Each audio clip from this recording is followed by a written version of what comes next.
Here on our channel, you will find everything you need to know to podcast like a boss. Today, I am excited to pop on real quick and answer a bunch of questions that we've had recently about remote recording, especially with the times, all of us on quarantine, all of us self-isolating.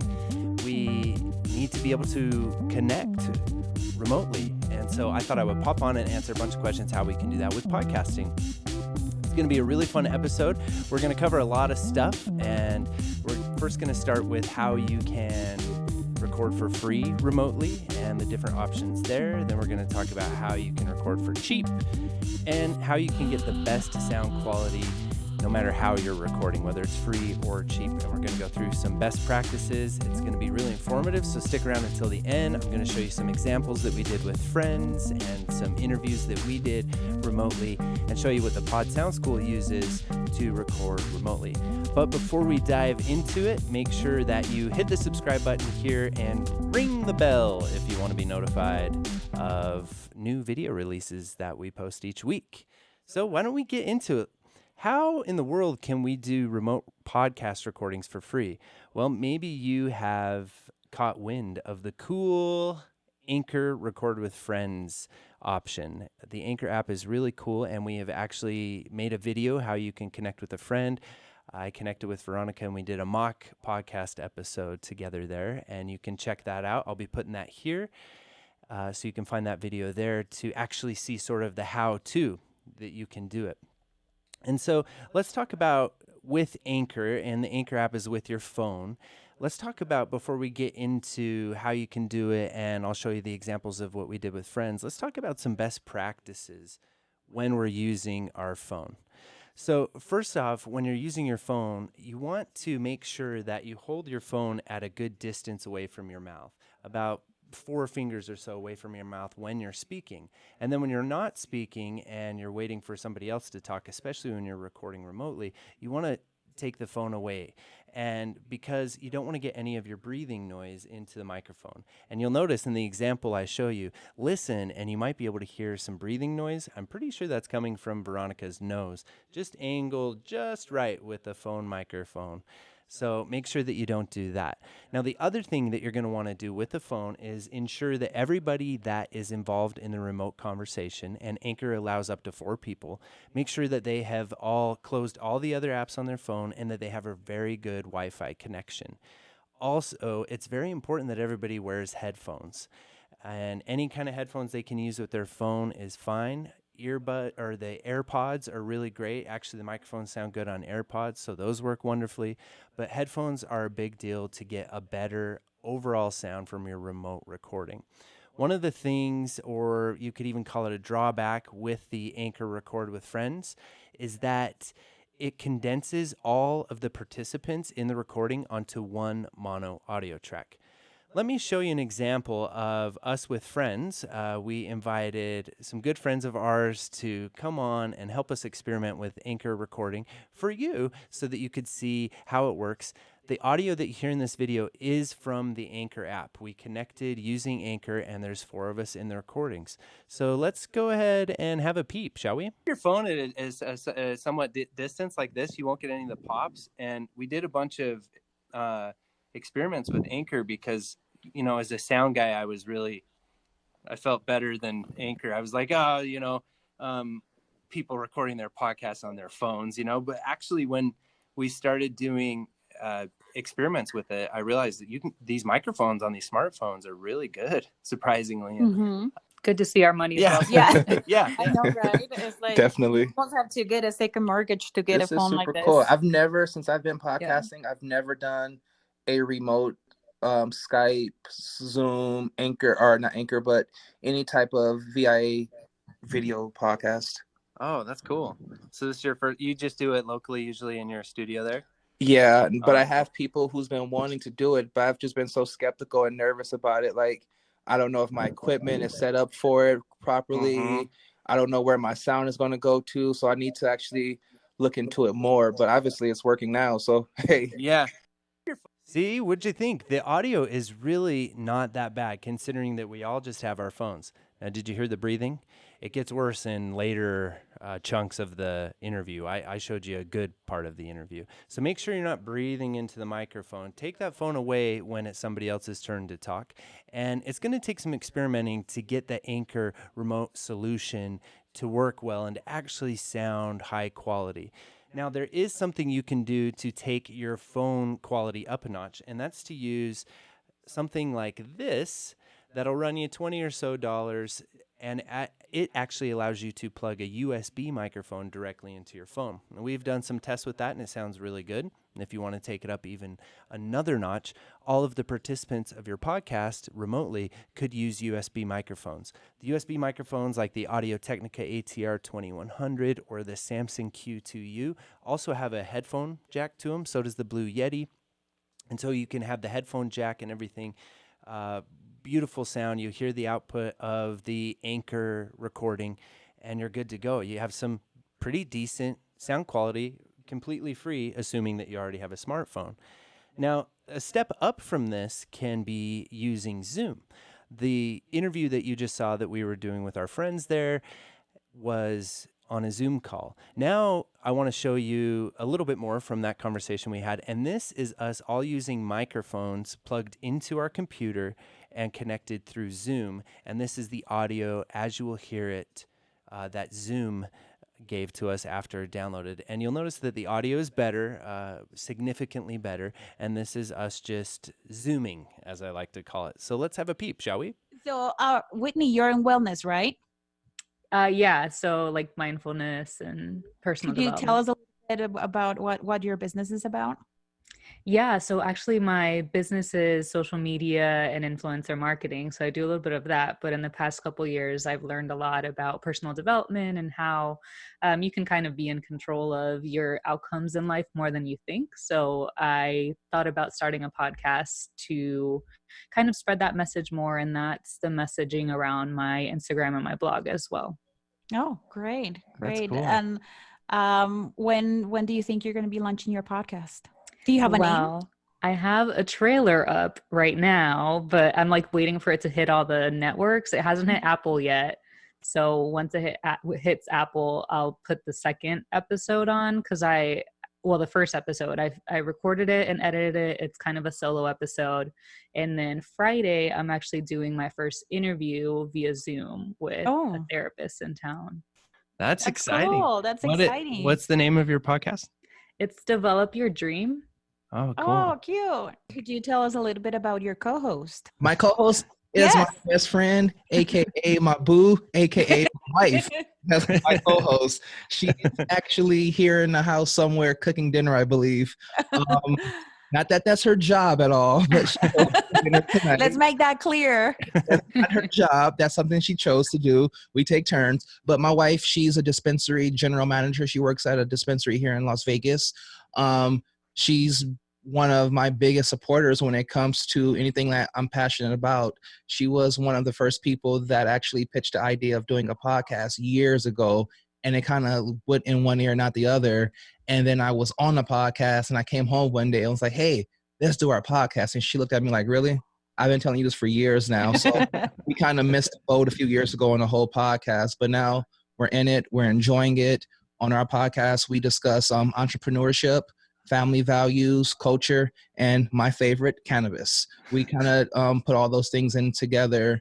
We actually been going through a lot of changes with our podcast, and those are good changes. We actually teamed up with Veronica and Steve here, and they gave us some great feedback on how to improve our podcast, and we went with it, and we're actually looking forward to linking up with them again here in the future. That's so funny that you say that. So what do you think? That sounded pretty good too, right? I cut Whitney off short there. She said some funny stuff there. But thank you, Whitney, and thank you, Dayveon, for coming on and helping us do experiments for our podskis here on YouTube. I just noticed that Dayveon and I have the same pair of headphones. That's pretty nice. So you could see that there was a vast improvement in your audio quality there.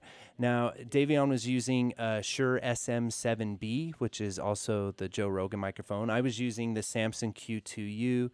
Veronica was using the Blue Yeti, and I'm not sure what Whitney was using. I couldn't tell from the camera there. I think it was probably a USB microphone. Make sure that you check out their podcast. By the way, I will be leaving a link to both of their shows in this video's description. So click show more and go check out their podcasts. Really good shows. So let's talk about Zoom and let's talk about best practices to get better or best audio quality using Zoom. Again, similar to what we did with the phone, with Zoom, you want to make sure that each participant in your Zoom conversation is wearing headphones. Number one, that's very big. And then also has given their computer a shutdown and make sure that all the other applications are closed. Make sure that there's only one, that only is the Zoom tab open or the Zoom app open, and that maybe they've even rebooted their internet. I know that if you're interviewing somebody that you're meeting for the first time, that could be uncomfortable to ask them to do those things, but it's very important that you do. And you should send them an email beforehand and say, I want you to sound your best. Could you please follow these 5 things? Wear headphones, give your computer a restart, give your internet a restart. And if you can, if you have an Ethernet cable that can plug into your computer directly from your modem, you're going to get a lot better internet quality doing it that way. And that's a big concern with Zoom. Zoom isn't just concerned with providing audio over the internet instantly, and it records it for you, and it will record it for you for free. And then Zoom has, as you want to get more options to get those audio files on separate tracks, which you can, you will actually have to pay the Zoom membership for that, and it gets a little bit more expensive. And so I'll be leaving the information for Zoom in the episode's notes, or this video's notes as well, so check that. So that's really good ways that you can get surprisingly very good audio, especially if everybody's using good microphone technique. And with the microphone technique, again, just nice up and close on the microphone. You can check the levels really nicely in your computer, and we have other videos here on our channel. I'll post them here that will help you with getting good mic levels and what mic technique that you could use with your own microphone. So that's Zoom. Now, let's talk about how we can take the audio quality up even another notch from Zoom, and that is with a personal favorite of ours here at the Pod Sound School, and that's Squadcast. Squadcast is an awesome company, and what Squadcast is trying to do essentially is something called the double ender. This is an old term from radio. I like how it sounds, and we're going to finish the video talking about how you can still do a double ender very easily, actually, with just a little bit of communication with you and whoever you are remote recording with. Squadcast is a remote recording solution. They are a great company, and what they do is they prioritize the audio, and how they do, they also will record the audio locally on each person's machine. And it does have to be on a computer right now. They are working for an update eventually that people could do it on their phones, but this is just for the computer. And Squadcast is also a paid service, and I'll be leaving the link for Squadcast below so you can check some more details about them. But let's hear some sound. We did a couple of interviews, one with Nick Nimmin, which was a awesome interview. We also have a podcast episode you could check out if you want to hear the full interview. He talks all about podcasting on YouTube. It's a really cool interview. And then we also did an interview with Sarah Rhea Werner, who's a favorite podcaster of ours. And we did those using Squadcast. And let's just peep these a little bit and see if you can hear the improvement in sound quality using Squadcast. Here is the interview with Nick Nimmin. It was just like a natural progression, really. It was kind of like one of those things to where I'm like, okay, I wake up in the morning. I'm not doing graphic stuff anymore. So I wake up in the morning. I want to make some content. What can I make that's relatively easy to make? But it's also something that can add value to the people that I'm trying to reach. And that popped up as the solution. It was just like a natural progression. So you can see that sounding pretty good, right? Let's check it out with Sarah. When you sit down and create a podcast, you're doing 2 things that you're not doing when you're sitting down to like create macaroni art or do finger painting. And that is, number 1, you're communicating. Like, a podcast is a communication tool, and you really need to think about what you are communicating and why you're communicating it and to whom you're communicating it. That was hard to say. And so you really need to think about that. Number two, what you're doing in addition to communicating is you're also creating an experience. So I believe that one of the reasons podcasting is so big right now is because we're transitioning into an experience economy. So we went from agricultural economy to an industrial economy to an information economy. I think now we're moving into an experience economy, and that's what podcasts are. When you sit How fun, right? And now you just see we're really podcasting like pros when we go to a solution like Squadcast. So you should definitely check out Squadcast. Now, it will run you a little bit of money. It's about $20 a month, if I'm not mistaken. Make sure you check the link. I want to make sure that it's updated, with the time I'm recording this video and all of that. But I would highly recommend Squadcast. You can hear the difference there. And what Squadcast does is it delivers after the fact. Not only does it store the files there online for you, so you can always, it's like a backup, you can always go get your files from your interviews, but then you can get the audio files separately from you and from the person you were interviewing, and you can have up to 4 people in one conversation on Squadcast as well. So there you go, and as I promised, we're going to finish off talking about what is this thing, the double ender. So the double ender is basically where you do what Squadcast is doing, and each of you record yourselves locally on your own computers, and then you will send whoever's going to edit the episode.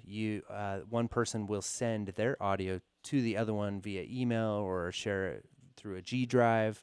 In the old days, it was just sending tape through the mail, right? People would connect over the telephone where they're not getting very good sound quality. And they would both record themselves onto a tape machine. Maybe they'd even do some kind of a sync or something to try to sync up the conversation later. And then one person would send the tape to the other person. They would splice the tape together and have a nice recording, right? Well, it's the same thing. There are really easy ways you can do this with somebody that you are interviewing, whether it's on Skype or on Zoom. So Skype is totally free. And this is how you do it. You connect with somebody on Skype, and that's totally free, and you're talking. And if they have a USB microphone, really good. If they just have the microphone on their laptop computer, that's also okay. Just ask them to be in a quiet room where free of distractions, free of a lot of echo and reverb in the room, and you'll get some good results. Then, before you actually get into your interview, ask them just to go up to QuickTime, which is an application that Macs come with and that you can get on any PC. And you can do a screen recording and just capture the audio from your device. Once you start that screen recording, then you can go ahead and you do it the same on your end. And then you can go ahead and start your Skype conversation, your podcast episode. When you're done, simply ask them to press stop and email you over that file, or share it with a Google Drive or any of the easiest way they can email you that file. Then you have really good audio coming from your computer and from their computer, and you can put them into an editing software and match them up together. I know it sounds kind of complicated, but it's actually pretty easy. And I will be doing a video at one point, I'm sure, about double ending, but it's really not that difficult. So there you have it. There is my spiel on remote recording, and I hope that answers questions. We've been getting a lot of questions from the community about it. I wanted to jump on. I hope this was as informative as it can be. Also, if you haven't heard, this Wednesday and Thursday, and as I'm recording this, it's Saturday, but so April 22nd and April 23rd, we are doing a free podcasting masterclass. And you can find that by going to podcastingsmart.com/register. And you can register for that masterclass. If you haven't yet started your podcast, now is the time to do it. I can't think of a better time to do it. Maybe there can be a silver lining to all of this chaos and this forced isolation that we're in. And that is that we come out of this with a bang, ready to finally start that podcast. And if you know anybody that's thinking about starting a podcast, we have been working very hard on this masterclass, and we're very happy and proud of it. And we're going to just open your head up and pour a bunch of podcasting knowledge into your head. So if you haven't yet, go register. It's completely free. We're really excited about it, and we're excited to see you there. And until we talk again next time, you guys, it's always a pleasure stopping in. Make sure you leave some comments here if you have any questions. We love to help our podskis, and we love to help you get your podcast going and get it sounding great. See you later, guys.